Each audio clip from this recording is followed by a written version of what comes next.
सुबह के 8 बजे थे। मुंबई की तेज रफ्तार जिंदगी अपने पूरे शोर शराबे के साथ दौड़ रही थी, लेकिन एक घर में घड़ी जैसे थम गई थी।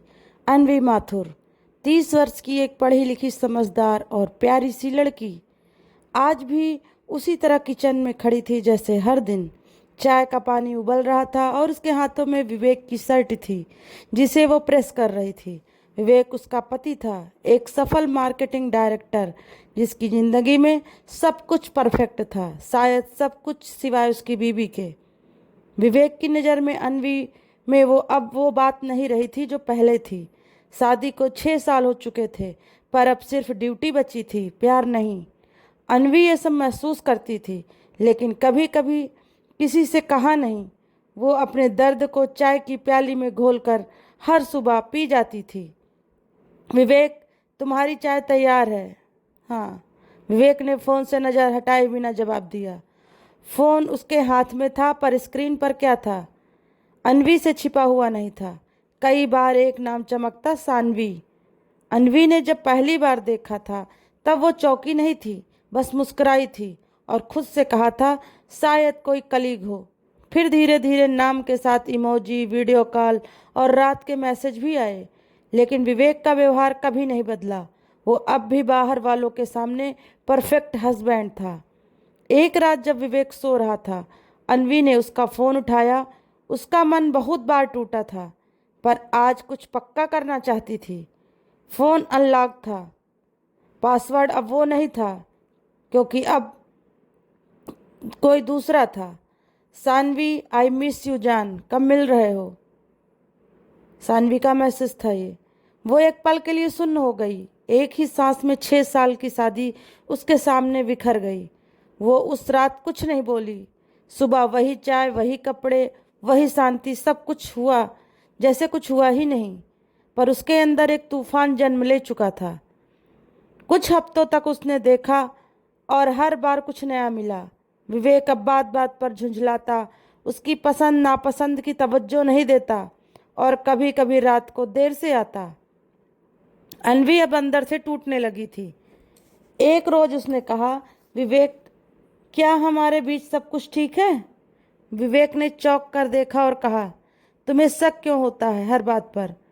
हर बार तुम ही क्यों रोती हो? क्यों तुम्हें सब कुछ चाहिए? थक गया हूं मैं।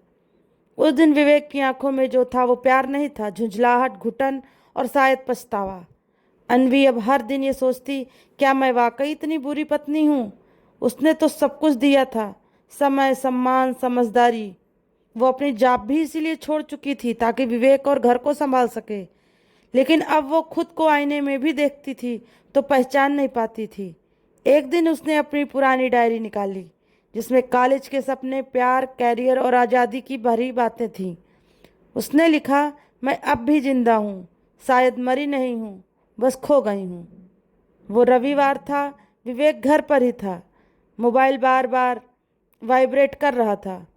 अनवी ने चुपचाप मोबाइल उठाया और देखा, hotel grand tulip, room number 402, waiting for you baby, Saanvi. इस बार वो चुप नहीं रही। उसने विवेक से कहा, सच बताओ विवेक, क्या मैं तुम्हारे लिए कोई मायने नहीं रखती? विवेक कुछ देर चुप रहा, फिर बोला, अनवी, तुम बहुत अच्छी हो, लेकिन अब मैं बदल चुका हूँ। मुझे सानवी से प्यार हो गया है। वो जवाब नहीं था, वो एक फैसला था। उस रात अनवी बहुत रोई, लेकिन सिर्फ एक बार। सुबह उसने चाय नहीं बनाई, न शर्ट प्रेस की, ना कुछ कहा। वो बस बाहर गई और एक वकील से मिली। मुझे तलाक चाहिए। मुंबई की सुबह अब अनवी के लिए पहली जैसी नहीं थी।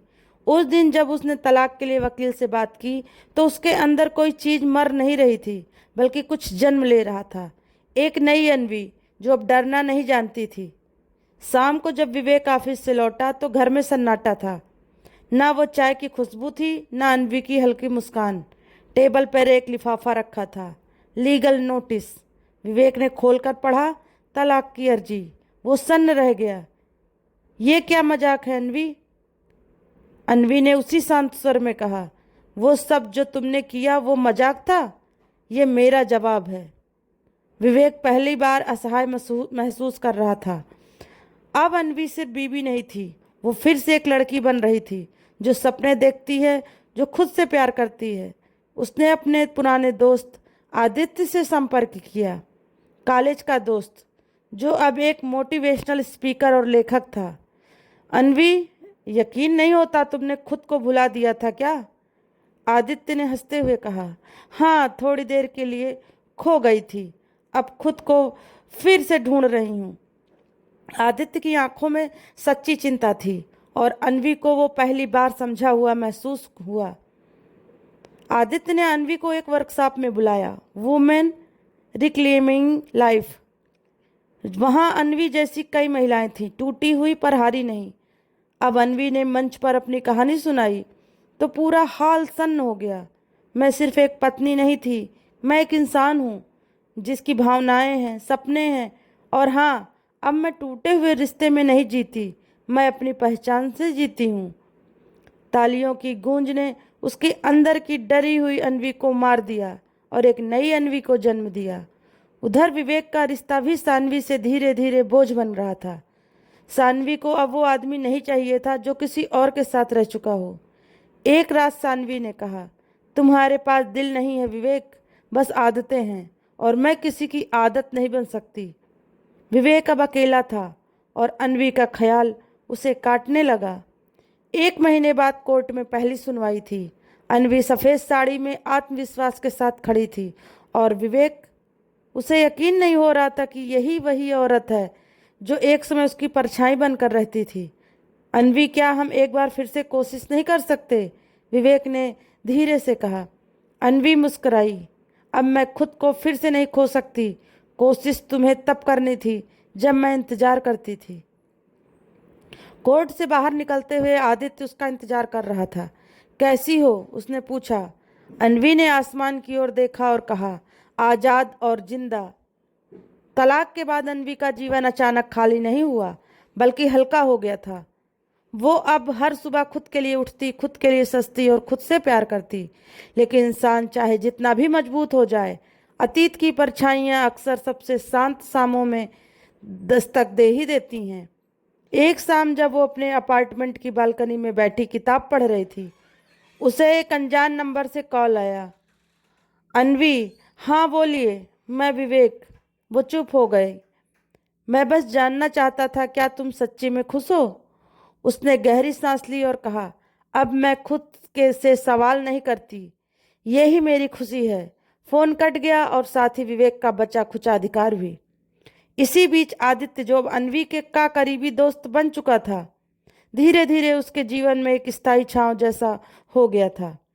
वो न सिर्फ उसे हंसाता था, बल्कि उसकी आंखों के पीछे का सारा दर्द पढ़ लेता था, बिना पूछे। एक दिन जब वे समुद्र किनारे चाय पी रहे थे, आदित्य ने धीरे से पूछा, क्या अब भी प्यार से डरती हो? अनवी ने जवाब दिया, डरती नहीं, पर भरोसे से घबराती हूँ। आदित्य मुस्कराया। तो चलो भरोसा दोस्ती से शुरू करते हैं, प्यार अपने आप पीछे आ जाएगा। उसका ये जुमला हवा में उड़ती रेत की तरह धीरे से दिल में उतर गया। एक रात अनवी को एक पार्सल मिला। अंदर एक चिट्ठी थी विवेक की। अनवी, मैं जानता हूँ कि मैंने तुम्हें बहुत दर्द दिया, पर मैं आज भी उस हर सुबह को याद करता हूँ जब तुम मेरी शर्ट प्रेस करती थी और बिना बोले मुझे समझ जाती थी।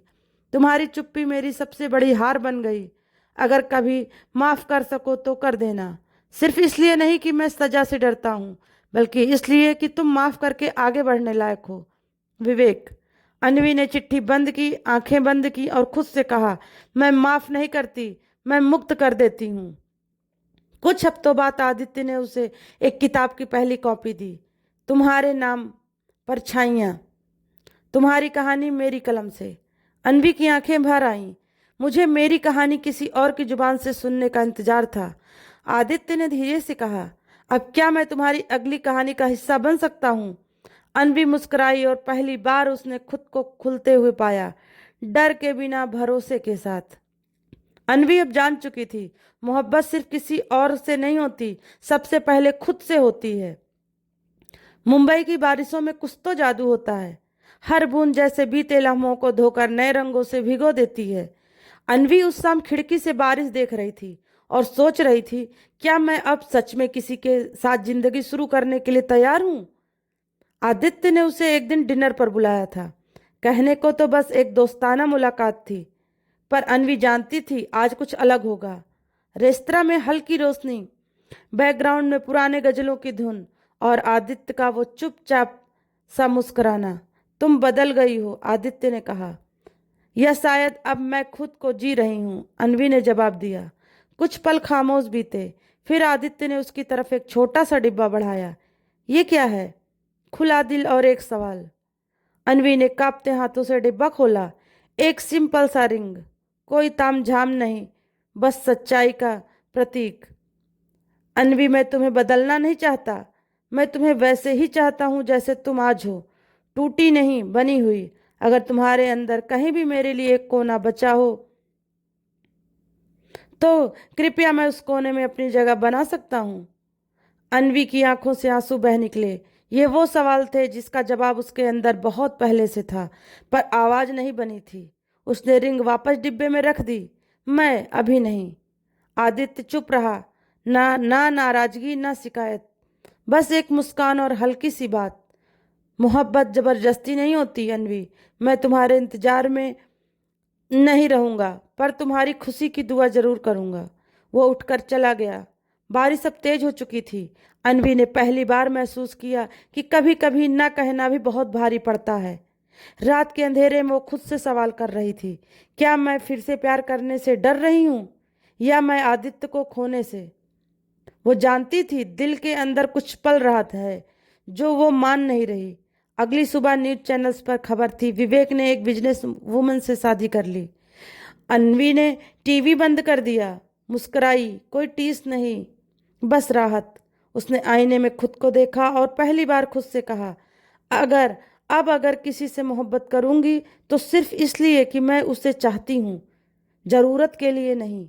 3 हफ्ते बीत गए, ना आदित्य का कोई कॉल आया, ना मैसेज, ना ही उसकी कॉफी शॉप की खिड़की में बैठा हुआ वो साया। वो सच में चला गया था। अन्वी अब फिर से खुद को अकेलापन में उलझता महसूस करने लगी थी, लेकिन इस बार दर्द की वजह कोई तलाक नहीं थी। इस बार एक सच्चा रिश्ता खुद से छूट गया था, बिना गलती के। एक दोपहर जब वो अपने ऑफिस से घर लौट रही थी, उसने देखा कि उसी फुटपाथ के किनारे अब वो किताब वाला बच्चा नहीं बैठता था जिसे वो और आदित्य एक साथ चॉकलेट और किताबें लाकर देते थे। उसने पूछने पर बगल के दुकानदार ने कहा, वो तो अब स्कूल जाने लगा है मैडम, कोई उसे हर सुबह लाकर छोड़ जाता है और शाम को लेने आता है। सुना है उसका नाम आदित्य है। अन्वी चुप हो गई। वो आदमी जो मुझसे मोहब्बत करता था, अब उसे जरूरत नहीं कि मैं हाँ कहूँ। वो बिना शोर किए किसी की जिंदगी बेहतर बना रहा है। घर लौटते ही उसने अपनी माँ की भेजी एक चिट्ठी मिली। माँ गांव में थी, लेकिन दिल में हमेशा साथ थी। बिटिया, मैंने तुझे टूटते देखा है, लेकिन अब तुझे फिर से मुस्कुराते भी देखा है। जिंदगी में कोई ऐसा हो जो तेरी चुप्पी को पढ़ ले तो उसे रोक लेना, क्योंकि रिश्ते आवाज नहीं, एहसास मांगते हैं। अन्वी की आंखें भर आईं। अगले ही दिन बारिश फिर से आई। उसी पुराने कैफे में वो गई जहां आदित्य और वो अक्सर मिला करते थे। वहां वो नहीं था, लेकिन उसकी लिखी एक किताब टेबल पर रखी थी। तुम्हारी परछाई कवर पर लिखा था। जिसने ना कहा पर दिल में हमेशा हाँ रहा, आदित्य। उस अन्वी ने उसने उसी वक्त एक कॉल किया। हेलो, आदित्य की आवाज आई, थोड़ी सरद, थोड़ी चुप।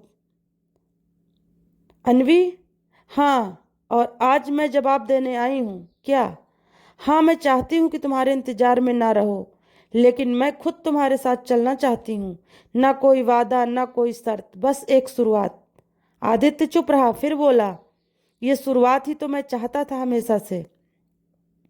शादी सादगी से हुई, ना कोई बड़ी रस्में, ना शोरगुल, बस एक करीबी दोस्त, एक मंदिर की घंटियां और 2 दिल जो अब साथ चलने को राजी थे। अन्वी और आदित्य अब पति पत्नी थे, लेकिन उनके रिश्ते की नींव मोहब्बत से ज्यादा एहसास और इंतजार पर थी। पहली बार आदित्य ने उसके लिए चाय बनाई। किचन में हल्की गुनगुनी धूप थी और अन्वी की मुस्कुराहट जैसे बरसों बाद लौट आई थी। अब तुम मेरी बीवी हो, तुम्हें चाय बनानी चाहिए थी, आदित्य ने हंसते हुए कहा। और तुम मेरे हमसफर हो, मुझे आज महसूस हो रहा है, अन्वी ने जवाब दिया। एक शाम आदित्य ने उसे अचानक पूछा, क्या कभी तुम्हें विवेक की याद आती है? अन्वी कुछ पल चुप रही, फिर बोली, याद नहीं, सीख जरूर याद आती है। उसने मुझे तोड़ा था, लेकिन उसी टूटने से मैं खुद को जोड़ पाई। आदित्य ने उसका हाथ थाम लिया। और मैं उस हर हिस्से से प्यार करता हूँ जिसमें तुम हो, चाहे वो टूटा हो या नहीं। एक दिन अन्वी को पता चला कि आदित्य की जिंदगी में भी एक अधूरा रिश्ता था। कॉलेज की एक लड़की जो उसे छोड़कर चली गई थी। वो थोड़ी असहज हुई, पर आदित्य ने कहा, मैंने कभी उसे लेकर कोई शिकायत नहीं की, क्योंकि अगर वो ना जाती तो शायद आज मैं तुम्हें नहीं पाता। अन्वी मुस्कुराई, पहली बार उस हक के साथ जो सिर्फ एक पत्नी का होता है। रविवार की सुबह अब साथ में अखबार और पराठों के साथ बीतती थी। शाम को दोनों मिलकर एरोफेंग में बच्चों को कहानियां सुनाते थे।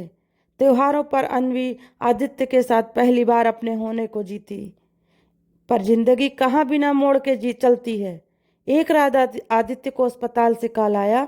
उसकी माँ को हार्ट अटैक आया था। जब अन्वी अस्पताल पहुंची तो आदित्य की माँ ने उसे देखकर बस इतना कहा, तुम्हें बहू नहीं बेटी चाहिए थी, और आज वो मिल गई। अन्वी की आंखें भर आईं। अब अन्वी और आदित्य सिर्फ जीवन साथी नहीं थे, वो एक दूसरे की रूह बन चुके थे। तो दोस्तों, आपको हमारी ये कहानी कैसी लगी, प्लीज़ कमेंट करके ज़रूर बताइएगा। और अगर अच्छी लगी हो तो लाइक और शेयर करना ना भूलिएगा। चैनल पर हमारे नए हो तो चैनल को सब्सक्राइब